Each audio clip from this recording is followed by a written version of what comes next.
And I asked him, and I think the answer was really equally amazing. And I want you to hear it from his mouth. Prime Minister, why did you throw it? Why did you leave? You had a wonderful life, you know, nice house, big cars, and you're ahead of a country of 100 million people. That's wonderful. I love that.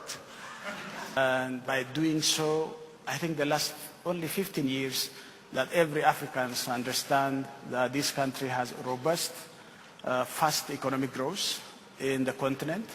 Even last week in the spring meeting of IMF, I came to understand the report shows that Ethiopia is the fastest growing economy, again in Africa, with 8.5% growth annually.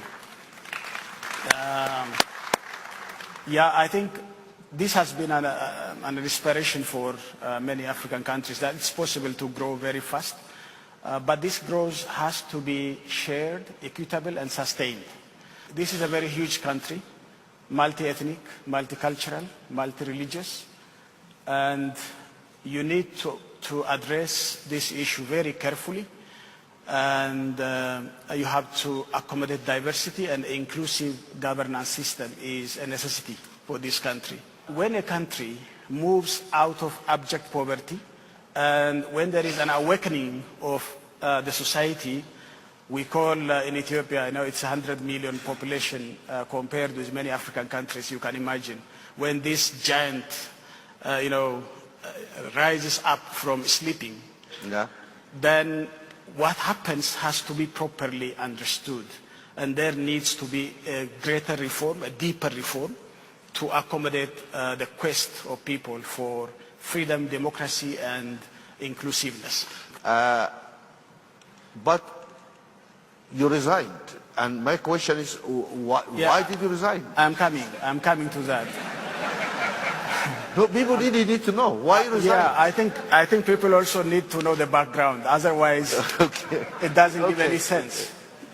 You know, this is a country which has achieved 7 out of the 8 Millennium Development Goals and given an award by the United Nations. So all these good things can be spoken about this country. But there is one shortcoming. We haven't properly made our youth to be included into the system. And my government, I admittedly say that we do not properly understand the vision and quest of our young people. And, we focused also on human resource development in order to address the skill gap. And, 18 years ago, we did have only 2 universities, but now we have 50 public universities, which is huge leap. And every year we have hundreds of thousands of graduates coming out of these universities. We have around 700 million technical and vocational colleges. That doesn't include the private sector. There are hundreds of private sector universities and colleges.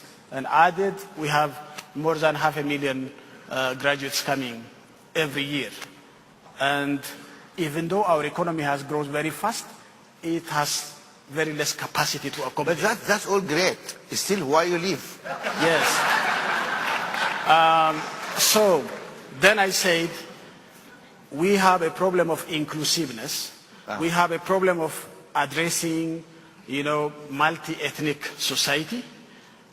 We have a problem of attitude. My party has been in a communist mentality, but we are now a free market economy and a democratic multi-party democracy. There is a need for deep reform. So I said, I have to set aside myself in order to force this deep reform. Otherwise, the reforms are going very slow and sluggish, which can ultimately yield to a disintegration of my country if we don't go fast in reforming in a genuine way and in a robust way. Otherwise, then the stake is that this country is going to be disintegrated. Do you guys get this, what he's saying?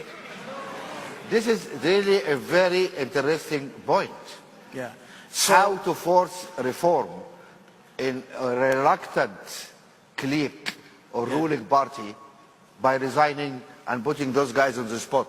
This is, can we give a hand to the...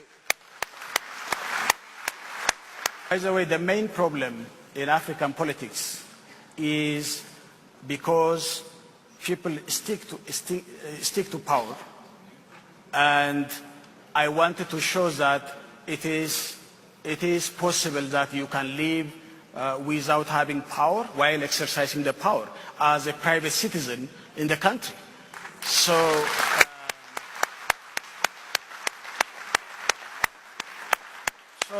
there is no need to cling to power. I am professional. I can work. I can deliver to my people in a different capacity. But I have to also force the reform. Otherwise, my existence, my family's existence, and my friends and partners' existence depend on, widening democratic space in my country. Because if we say democracy is an existential issue for us, this sluggish process of reform doesn't yield. So we need to have expeditious reform to take place in my country. Wonderful. So I think Thank this you very is much. I think very that's